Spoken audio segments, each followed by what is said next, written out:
Okay, let's look at number 18. First, it's important to remember what domain and range mean. So domain is your x values. Range is your y values. Set notation, this bracket means it includes the value.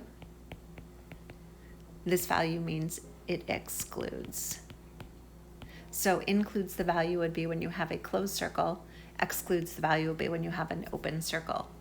Okay, so you should remember that this is an absolute value function.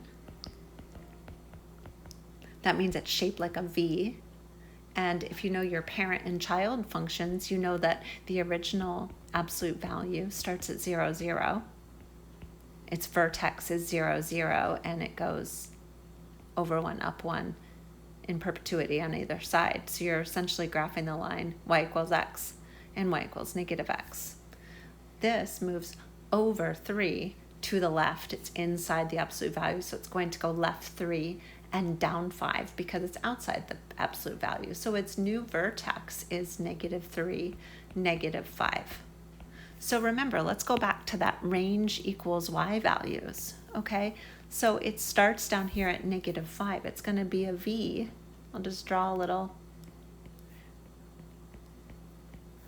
Now keep in mind, you happen to have a calculator for this test. So you did not have to remember the parent-childs for this problem.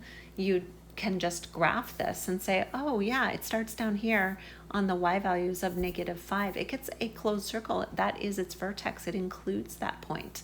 Then we really don't need to know a whole lot about this except for that it continues on up.